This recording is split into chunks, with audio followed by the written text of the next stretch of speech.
I think it'll be done soon. Take care of the rest. I stared in disbelief at the man in front of me.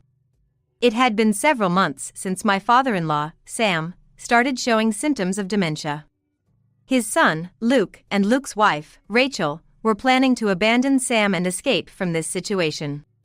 Sam is a person who could be kind to anyone without discrimination. I, and certainly Luke and Rachel too, had been supported and helped by Sam numerous times. And yet, are they trying to repay kindness with ingratitude? Or are these two so heartless that they don't even feel indebted? The rising frustration and anger inside me left me speechless. I glared at Luke and Rachel, who were selfishly acting during this difficult time, instead of speaking. Unaware or unconcerned about my anger, they continued preparing to move out.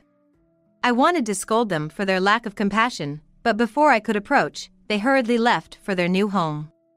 Reluctantly, I returned to the room where my father-in-law waited. Despite being betrayed by his son, Sam had a smug look and said with a grin, "I've been waiting for this moment. My name is Catherine. I met my husband, Tim, through a mutual acquaintance when I was 40. I wasn't planning on marrying again, intending to live freely with hobbies and travel, but Tim and I got along very well. I was open to a common law marriage, but Tim was adamant about a formal one, so we went through the official process. Upon our marriage, I moved out of my apartment to live with Tim and Sam in their family home. Tim's mother had passed away 5 years earlier, leaving Sam living alone. The suggestion to live together came just before our marriage. Initially wary of it being for caregiving, I found Sam to be healthy despite his age. Tim and I felt capable of caregiving if needed in the future. Sam, knowing I might feel burdened, proposed separating our living spaces. He lived on the first floor, and we lived on the second, which had its own kitchen and bathroom thanks to minor renovations. This setup allowed for some privacy and was never stressful. Sam's considerate nature was a major reason for deciding to live together. Our life was not glamorous, but it was peaceful. Then tragedy struck. Tim suddenly passed away. I received the news while preparing dinner. It was a call from Tim's phone, which was unusual during work hours. There was an emergency responder on the line, informing me that Tim had collapsed at work and was being transported to the hospital. I rushed to inform Sam, who was usually watching TV at this time, but he wasn't there. I found him asleep in his bedroom. Hesitating to wake him, I left a note, "Tim has been taken to the hospital, I'm going there," and rushed to the hospital. It was only a 15-minute drive. But by the time I arrived, Tim had already passed away. The cause was a sudden cardiac event. It was attributed to heart disease, and it seemed to be classified as a sudden death. I was in shock, barely registering the doctor's words, and sat down heavily. How long had I been sitting there? I noticed a missed call on my phone. The call was from my father-in-law, Sam. Just as I was about to answer it, the call ended. I managed to regain a bit of composure and decided to head home for the time being. Returning home, Sam was waiting at the entrance. I hurriedly parked the car and ran towards him. "About Tim." He looked pale. He was clutching his phone, worried about his son. I hesitated to tell him the truth. Inside, we sat down, and I managed to say, "Tim. He's passed away. It was sudden." I thought I should relay what the doctor had said, but I was so choked up that I couldn't find my voice. I was still struggling to accept the reality. Sam was shocked but didn't press me for more words, sensing my state. We parted for the night to gather our thoughts and planned to talk more the next day. Alone in my room, I couldn't sleep, grappling with the fact that I'd never see my beloved husband again. Sitting up in bed for a while, I realized it was already bright outside. It was 9 a.m. when I checked the clock. Thinking he'd be awake by this time, I headed to my father-in-law's room. As I entered the living room, I found him already sitting in a chair, drinking coffee. It seemed he hadn't slept either, his eyes red and swollen. I explained to him about Tim's passing and what the doctor had told me as best as I could remember. Sam listened with a troubled expression and finally let out a tear, saying, "A parent should never have to bury their child." Tim and Sam weren't particularly close, but they cared for and respected each other deeply. Tim's proposal to live together was likely to prevent his elderly father from feeling lonely. And Sam, not wanting to burden me, had hesitated to live with us, as I learned from Tim earlier. Prioritizing my feelings as his son's wife, Sam had always been a warm-hearted person after we started living together. Seeing such a father-son relationship up close, I felt a sharp pain in my heart for Sam, a grieving father. Although overwhelmed with grief, we had to proceed with the necessary arrangements as the bereaved family. We divided tasks like contacting relatives, arranging the funeral, and handling paperwork. After the funeral, Sam and I arrived at the house. Then, as my father-in-law started to say that he had something to discuss, I sat down in a chair in the living room. "Catherine, what are you planning to do now? Will you continue living in this house?" Now that Tim was gone, it was just the two of us. I sensed Sam's concern, giving me the freedom to live as I wished. But like Tim, I deeply respected Sam. "If it's not a bother, I'd like to keep living here. It's full of memories with Tim." "All right then, let's continue on together." Sam smiled warmly, his eyes crinkling. And so, our life as two began. The void left by Tim's absence would never be filled, but we managed to maintain a peaceful life. One Sunday morning, someone visited our house.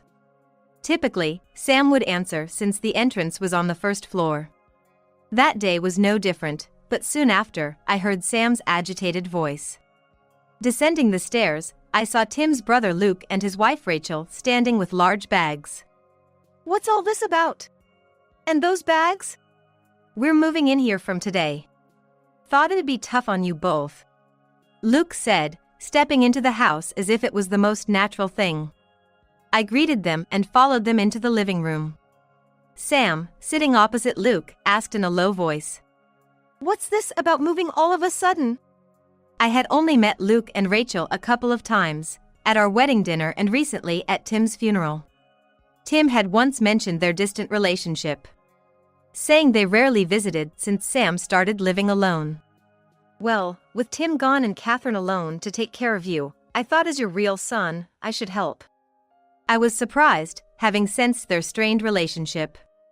Sam didn't brighten up, but didn't turn them away either. "You could have at least given us a heads up. What do you think, Catherine?" Luke and Rachel planned to live with Sam on the first floor, which wouldn't be much of a burden on me. Though slightly uncomfortable with their sudden decision, I saw no reason to object. The change in Sam started about 3 months after we began living as a 4-person household. He started misplacing things, repeating the same conversations, and occasionally became irritable or withdrawn. And then, my father-in-law, who had always been calm, began to raise his voice like a different person and suddenly became sullen and stopped talking. Suspecting something, I searched online and found his symptoms matched dementia. The realization shook me. Sam, always healthy and gentle for his age, had changed so drastically. I closed my laptop, taking a deep breath. When I married Tim and decided to live together, I was prepared for eventual caregiving. But that was with Tim by my side. The rapid progression of Sam's condition filled me with a sense of urgency. I attempted to take him to the hospital, but he seemed to be in a bad mood. "Sam, let's go to the hospital, just to check. It'll be quick." "Shut up. I'm not going to any hospital. What are you trying to do?" He snapped back furiously, making me flinch. Intimidated by Sam's forceful tone, a reminder of his masculine vigor despite his age, I couldn't muster the courage to insist further. During the weekdays, I work from morning to evening. In my absence, Rachel, a stay-at-home wife, and Luke, on his early return days, would look after Sam. On my days off, I spend the entire day with Sam. Several months have passed since symptoms suggestive of dementia appeared in Sam. His forgetfulness worsened rapidly, often asking for meals right after eating or taking multiple showers a day. This drastic change in Sam saddened me, while my concern for him grew. Perhaps there could be some effective medication or treatment. Leaving it unaddressed, his condition might worsen, making it even more difficult to take him to the hospital. I decided to discuss with Rachel and Luke, who happened to be at home, about taking Sam to the hospital. "Can you help me take Sam to the hospital? I think he might listen if we all try to convince him together." "Well, maybe it's okay as it is." Rachel's response surprised me. Because whenever she interacted with Sam, who showed symptoms, she visibly showed her displeasure. Despite moving in under the pretense of helping with caregiving, when I saw Rachel and Sam together, she seemed bothered. Wouldn't taking Sam to the hospital and getting professional care make things easier for Luke and Rachel? Their hesitant response to my proposal made me uneasy. "But we won't know if it's really dementia unless we take him to a doctor." I pressed on, and finally, Luke and Rachel reluctantly agreed to help take Sam to the hospital. We planned to go a week later when everyone was off. On that day, I woke up early, stretched out, and braced myself. Going to the hospital would mean a diagnosis. There was so much I wanted to ask the doctor about coping with dementia, caregiving, and its progression. Though I felt anxious about caring for Sam alone since Tim's passing, I wanted to join forces with Luke and Rachel to support Sam, who had been so kind to us. With these thoughts, I headed downstairs.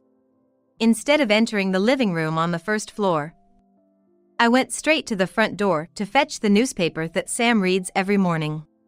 Previously, he would get it himself, but since the onset of dementia, someone in the family always did it for him. As usual, I opened the door, but the scene outside was different. A moving truck was parked in front of the house, and Luke and Rachel were busily loading their belongings. "What's this? What's going on?" Hearing my voice, Luke and Rachel noticed me. "We're moving out. Our own house is ready," Luke said nonchalantly, and I was in utter confusion. Today was the day we had promised to take Sam to the hospital. To be honest, we always intended to move out, so whether Sam goes to the hospital or not doesn't really matter to us," Rachel added. So that's why Rachel reacted unexpectedly when I asked for help to convince Sam. They were planning to move out anyway. It dawned on me that moving into our house had been a temporary arrangement until their house was completed. Anger built up inside me towards these two, who had shown up unannounced and now were leaving for their own selfish reasons. "What about Sam? Are you going to leave him in this condition?" I asked angrily, but they showed no remorse. "You can continue caring for him, Catherine. You've been living together, so you should manage." "But the situation is completely different now. It's cruel to just abandon him," I protested, hoping they would at least help me take him to the hospital. The thought of taking Sam, who became irate and violent at the mention of the hospital, was daunting for me alone. My pleading fell on deaf ears as Luke and Rachel remained indifferent. Then, Luke said something unbelievable. "Well, he's probably gonna kick the bucket soon anyway. The rest is up to you." Stunned, I watched Luke turn his back on me nonchalantly. I never imagined Luke could be so callous towards his own father. Especially since Tim had passed away less than a year ago. His insensitive remark furrowed my brow in disbelief. Ignoring my shock, they just drove off in the truck. Left standing there dumbfounded, I remembered Sam inside and hurried to the mailbox to get the newspaper. Still bewildered, I knew my life with Sam would continue. I resolved to somehow take him to the hospital alone and care for him no matter what, clutching the newspaper I had just picked up. As I entered the living room on the first floor where Sam was likely waiting, I was surprised to see him sitting and drinking coffee. This was unexpected because Sam's dementia had progressed to the point where he couldn't even make coffee for himself. He was sipping his coffee quietly, looking like his old, calm self before dementia. After a quick glance at me, Sam grinned. "They finally left, huh? I've been waiting for this moment." Confused, I just stared at him. The more I observed, the more he seemed like his old self. He beckoned me to sit down in the living room, and I obediently took a seat. Sam then stood up and prepared a cup of coffee for me. "Thank you." Well, Sam, about... I stammered, unsure of what to say. Sam, observing my confused state, gave a mischievous smile. Sorry for all the trouble I've caused. How was my acting? Acting? I was utterly shocked. As I sat there stunned, Sam, smiling broadly, explained everything. It all started a few days after Tim's funeral. Luke had proposed to Sam to live together to prevent me, Tim's wife, from shouldering the caregiving responsibility. He and Rachel would take care of him instead. Concerned about me, Sam had agreed and moved in with them. However, Luke and Rachel claimed they had no money, so Sam ended up paying for their new home in full. He had planned to eventually tell me about this and hand over this house to me. But when Luke and Rachel moved in, Sam felt something was off. His suspicions were confirmed when he overheard a conversation between Luke and Rachel. Are you sure we won't get caught for leaving Sam and moving out? Of course. We'll live in our nice new house, and Sam's paid for it anyway. They had planned to make Sam pay for the new house and then find an excuse to live there alone. Sam was initially happy to live with his estranged son, but felt betrayed when he realized it was a deception. Just imagining it makes my heart ache, and I think it must have been even more painful for my father-in-law, who was directly involved. Despite his heartache, he still wanted to believe in his son. He pretended to have dementia, hoping to test their conscience. The result was disappointing. Rachel started to despise and mistreat Sam with his supposed dementia. And Luke, his own son, showed no concern or care. Sam had resisted going to the hospital, fearing his act would be uncovered. Overwhelmed with all this information, I realized that Luke and Rachel had cold-heartedly deceived Sam, who had been so kind to them.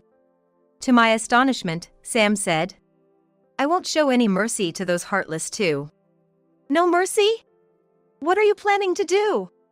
Well, you'll see soon enough. Sam replied, hinting at some plan, but I was clueless. I had braced myself for solo caregiving, believing Sam had dementia, so this revelation left me feeling relieved yet bewildered. Sam apologized repeatedly for deceiving me, even temporarily, and for the trouble he caused. The reality of having the kind and gentle Sam back was increasingly clear. I was relieved that he wasn't ill. The following days, showing no signs of dementia, we returned to the tranquil and quiet life we had before. 1 month after Luke and Rachel moved out, Sam and I were still living together, maintaining a good balance of support for each other. Sam used to cook for himself, but recently his legs had been giving him trouble, so I started cooking dinner and we ate together. Today, being off from my job, I went shopping at a nearby supermarket and was thinking about tonight's dinner menu. As I turned the last corner and my house came into view, I saw a group of people gathered in front. Could something have happened to Sam? I rushed home. To my surprise, the commotion was caused by Luke and Rachel arguing with Sam at the front door. Could they be moving back in? Seeing their large carry-on bags, a sinking feeling hit me. Their loud voices attracted the neighbors, who gathered around to see what was happening. Luke and Rachel, frantic and indifferent to the onlookers, were confronting Sam. Worried about escalating the situation and possibly causing a disturbance, I approached and urged them inside. Ignoring my pleas, they continued their heated discussion, so I pushed them into the entrance and apologized to the neighbors before closing the door. Let's calm down and talk in the living room. Calm down? Are you even listening, Dad? What do you mean by this? But Luke and Rachel were too agitated to listen. Sam listened obediently to my words and walked into the living room. In the living room, Sam sat down while Luke and Rachel stood angrily in front of him. Sam, this is awful. How could you sell our house without telling us? We've been kicked out. That house was built with my money. You two never intended to live with me. Sam retorted and Luke and Rachel froze, shocked that Sam knew about their intentions. You're mistaken. We were just settling down and we're going to invite you to live with us, they said, desperately trying to justify themselves. Sam, unfazed, looked at them with disdain. He revealed that he had accidentally overheard them discussing their plan to make him pay for the house and then live there alone. Disgusted by their heartless behavior, Sam had pretended to have dementia to test their conscience, but their attitudes only confirmed his suspicions. Today you seemed fine, so was it all an act? You deceived us. As an apology, give us the money from selling the house. Rachel demanded outrageously. I was astonished at Rachel's audacity, but Sam remained calm, waving his hands dismissively. I can't give you anything. It's Catherine who's been supporting and worrying about me all this time. I've decided to leave everything to her. Luke's face turned red with anger, and he slammed his hand on the table, making a loud noise. Despite this, Sam remained stoic, his gaze cold and steady. Enough. Then give us this house. It's crazy that a stranger gets everything while I, his real son, get nothing. That's impossible. This house is already scheduled to be demolished and the land sold. Sensing Luke's disbelief, I added, the house is in my name. It was decided after consulting with Sam. Luke was taken aback by my sudden interjection.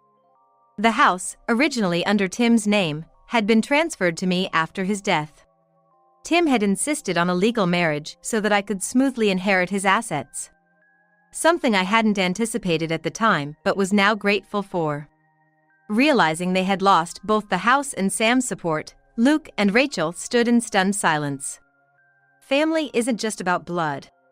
It's about caring and honesty, something you two have failed at. There's nothing left to say to you. Please leave, Sam said, his voice firm and resolute. In an uncharacteristically cold voice, my usually gentle father-in-law, Sam, delivered a final blow to the stunned Luke and Rachel. The two of them, previously so enraged, seemed to vanish into thin air. They shuffled down the hallway to the front door, and then I heard the door close with a thud. Half a year has passed since that last encounter with Luke and Rachel. I'm about to lock the door of my new apartment and head to my job. The house was raised and put up for sale, and Sam decided to move into a facility. He proposed this soon after Luke and Rachel left. Approaching 80, Sam is still relatively healthy for his age, but he's aware that his abilities are waning. He probably disliked the idea of burdening me with his care. Despite my insistence that he shouldn't worry about me, Sam seemed resolute in his decision. He still has savings, enough to cover the cost of the nursing home, so he expressed his wish to move there. We discussed it for a while, but considering the possibility of trouble occurring while I'm at work, I reluctantly agreed to his proposal. Fortunately, the nursing home Sam is moving into is near my workplace. Visiting him for about an hour after work has become my daily routine. Hi, Sam, how are you today? Hello, Catherine. I'm doing well, and you look great too. He now walks with a cane and seems much smaller than before, bent over with age. But his voice and complexion appear healthy, and I am relieved. As we chat in the meeting room, other residents pass by and greet Sam, who seems to have become quite popular in the home. Since then, I've received several calls from Luke and Rachel, begging for money. It seems their dream home has become a distant fantasy, and they are struggling in a small, old rental house. Their pleas, desperate and faint, find no sympathy in me. My consistent refusal eventually led to the cessation of their calls. Now, I look forward to my visits to the nursing home and enjoy my peaceful life in my beautiful apartment. I sincerely hope these days